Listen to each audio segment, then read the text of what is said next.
Today I'm going to be interviewing my dear friends and the most wonderful dentists in the world, Shalini and Suchetan Pradhan.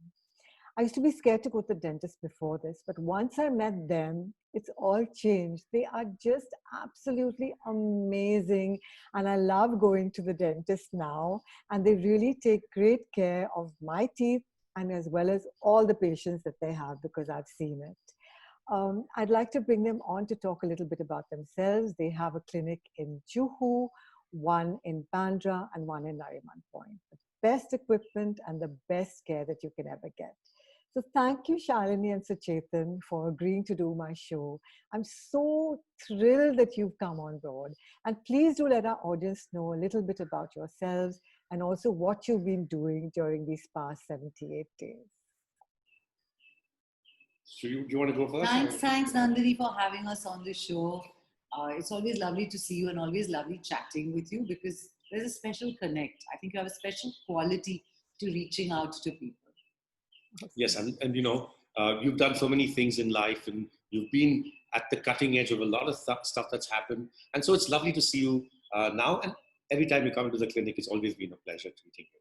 So yeah, and it's been the last sort of 3 months have been quite difficult in many ways.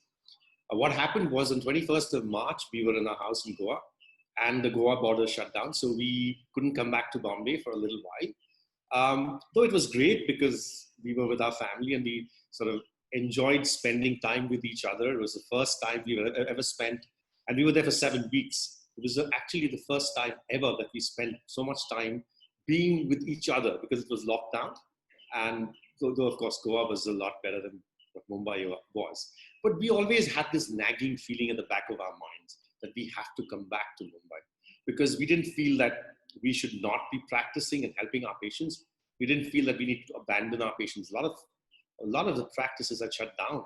And so It was very difficult to get any emergency services. So we decided to come back and that was in the first week of May. And we have been working since then. So we've had two different distinct phases. One was the Goa phase, which was the great phase in terms of relaxation and bonhomie and interaction with each other and being happy in each other's spaces. And then there was this Mumbai space, which was all about coming back and then preparing for the lockdown to end so that we could then translate our practices into the new realities. Because look, the virus is here to stay. It's going nowhere. Yes. And so we need to be prepared for how we're going to deal with it in the future to make it safe for us and for the patients. And of course, a lot of people were looking at me and saying, why we were risking our health and maybe, as you said, you're risking your lives. Let's get it very clear. You were risking your lives. You put your lives on the line when you came, and especially dentists, you put your hands in our mouth, please. And I'm so thankful for you for that, you guys. I mean, really, God bless you. Thank you. No, it is who we are, and it's a wider responsibility. It's not only us, it's our healthcare workers, the people that are working with us, it's a patient, and it's the larger community also. I mean, you can't just say, I fear for my life, so I'm not going to work at all. I think we owed the system a responsibility to come back. It's been a long haul, a difficult setting up because it was like, oh God, so hard, so overwhelming and so irritating at times. But I think we're over the hump now. And in the last month, we've got our act together very nicely and very happily. So it's sailing along comfortably now. Okay, that's great. So by act together, what is it that you mean, Shalini? You've got your act together. So what have you put in place for safety for yourself and safety for your patients? Actually, it's a whole new normal. So we've readapted to this whole new normal of working. The way we worked pre-COVID didn't have all these security measures that we've put in. So there's a patient processing, there's a checking of the patient first, then we have to change our gear, our cleaning and disinfection protocols are improved. And it's a lot of training because we have to train our healthcare workers to understand that what we are doing is not only for our lives, but it's for their lives also. Because we have to finally give everybody a safe environment so that we can treat people successfully. I mean, Yeah. one case of COVID and we'll be shut down, which is going to be sorry. And the COVID may not necessarily come from our clinics. It can come from one of our healthcare workers. So we have Yes. to train on how they are going to live in their houses also, how they're going to follow all the rules that controlling COVID require. So it's a whole new normal and it's going to stay for a while. That's a It's not going big anywhere. burden on your shoulders. So, Chetan, would you like to add something to that?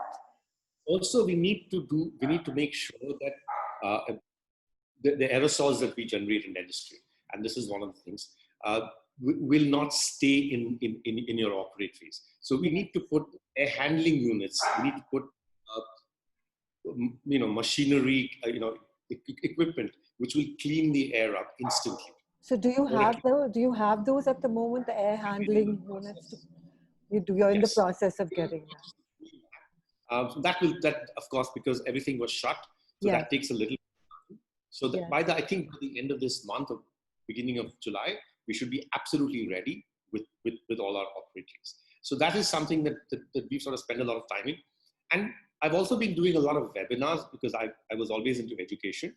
Yes. So we've been doing a lot of webinars because a lot of the younger dentists were feeling sort of helpless and lost, and there was no guidance available to them as Yes. to when should they start, how should they start. Because remember, it's also an economic burden on most of the. Absolutely. Yes. I mean, we are in a long time into practice, so we can afford to be shut for 3 months. But somebody who's going to pay EMIs every month for their rentals, for their spaces, for their equipment, for them, they will have to start generating some income so that they can also maintain their lifestyles. Not to the extent that we saw pre-COVID, but at least that they can survive. That was survival. So we did a lot of webinars. In fact, I'm actually doing one tomorrow as well for COVID, in fact, and we're on support groups. So we are helping out the community, and that's always what we wanted to do. And I'm really happy that I'm being invited to be a part of all that. I told you they're special. So tell me something, Suchetan. What happens when somebody doesn't have the money to do all that extra special care? What happens to that person? You mean the doctor, or you mean the patient? The doctor. The doctor. Well, that's it. And we know that a lot of the young people and the people on the edge have had to shut down their practices, especially when the rentals are pretty high. And Mumbai City, has very high rentals, and they can't afford to pay the rentals without dipping in completely back into their savings. I know of some people who've had to shut down. The government, of course, has offered us loans as MSMEs. So that is something available, but I wish that they had waived off the interest, or at least delayed the interest on those loans over a long period of time, rather than sort of doing it. Because even if I take a loan, I have to pay back the interest. So if I'm not going to generate anything, so it's very difficult. And a lot of the dental clinics, the smaller ones, will find it very difficult, and I don't know how they will survive. Some of them may even not survive. It's a challenge for sure. It's quite heartbreaking to hear the impact that COVID has had. What have you put in place for safety for yourself and safety for your patients? Actually, it's a whole new normal. So we've readapted to this whole new normal of working. The way we worked pre-COVID didn't have all these security measures that we've put in. So there's a patient processing, there's a checking of the patient first, then we have to change our gear, our cleaning and disinfection protocols are improved. And it's a lot of training, because we have to train our healthcare workers to understand that what we are doing is not only for our lives, but it's for their lives also, because we have to finally give everybody a safe environment so that we can treat people successfully. I mean, one case of COVID and we'll be shut down, which is going to be sorry. And the COVID may not necessarily come from our clinics. It can come from one of our healthcare workers. So we have to train on how they're going to live in their houses also, how they're going to follow all the rules that controlling COVID require. So it's a whole new normal, and it's going to stay for a while. That's a big burden on your shoulders. So Chetan, would you like to add something to that? Also, we need to make sure that the aerosols that we generate in dentistry, and this is one of the things, will not stay in your operate phase. So we need to put air handling units. We need to put machinery, equipment which will clean the air up instantly. So do you have those at the moment, the air handling units? You're in the Yes. process of getting that. That of course, because everything was shut, so Yes. that takes a little.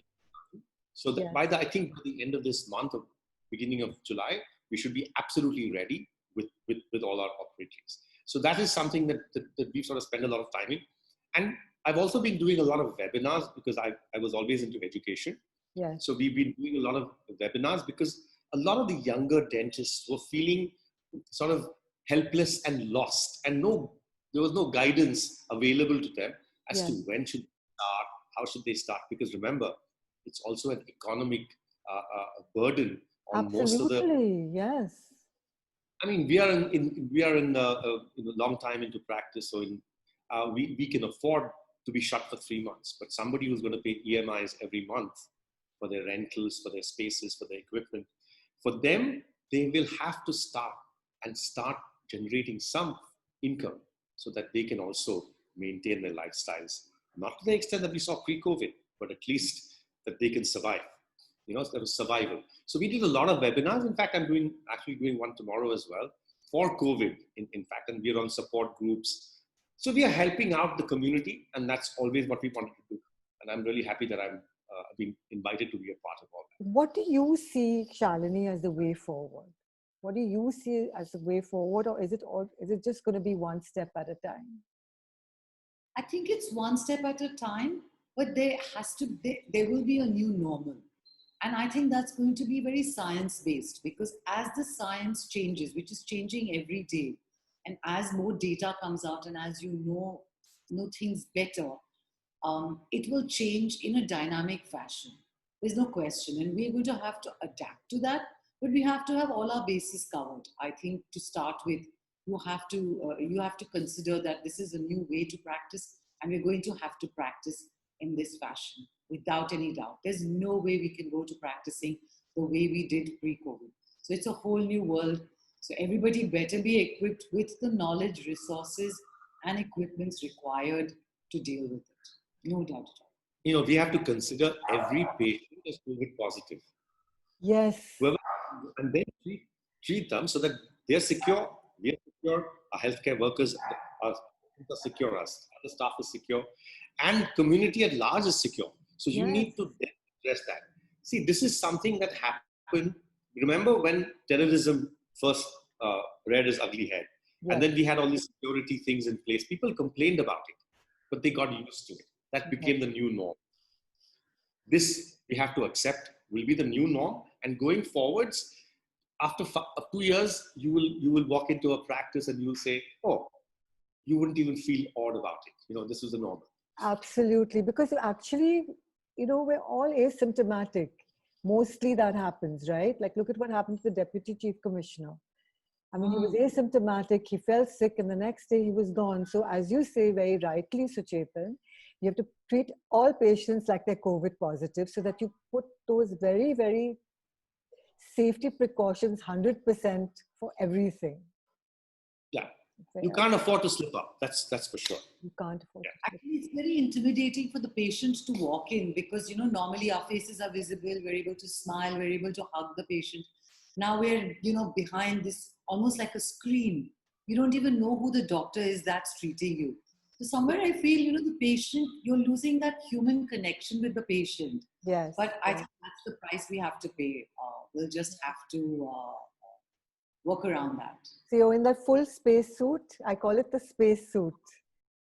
Yeah, aliens. We look like aliens. And we actually, just to sort of get over that sort of, distancing from the patient, we actually put up a video on Instagram with all our doctors removing their space suits, or as we call them, or what we call PPEs, the personal protective equipment. And we removed them and we smiled, showed them our faces and smiled at them. And we got the maximum number of hits on that. Small short video. It was just about all the doctors doffing or removing their PPEs and just smiling at the camera. That was it. Oh, that's lovely. At least we know that our doctors, whom we love, are behind that spacesuit. So, on a different note altogether, Shalini, what does hope mean for you? What does hope mean for you? The What word does hope? Yes.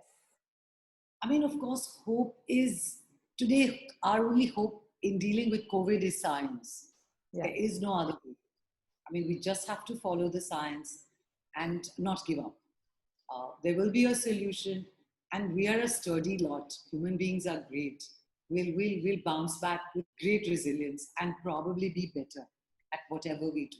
So I just think we have to follow the science, and that's where our hope lies. There's nothing else.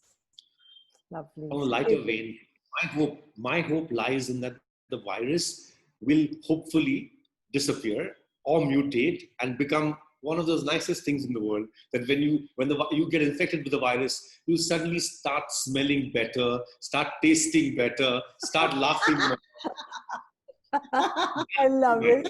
Yeah, that's lovely. I love it. I love it. Any last words of wisdom, Suchetan, for our audience? I think it's very important to understand the severity of the situation in Mumbai and in some other parts of this country.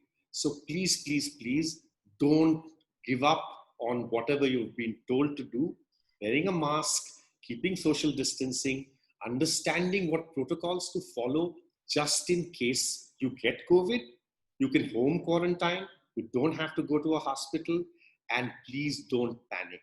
It is not as dangerous in terms of mortality as some of the other diseases that we've been exposed to, and we have won them over them. So don't panic, but ensure that you protect yourself to the fullest.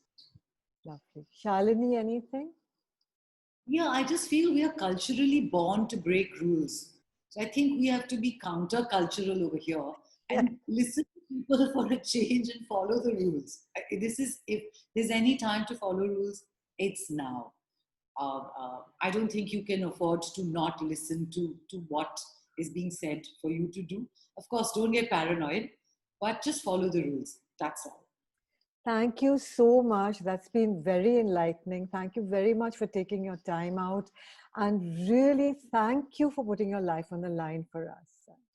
I mean, we are really blessed to have you guys in our lives. We are here we are here because of our patients, and we will always be there for them. Thank you. Thank you.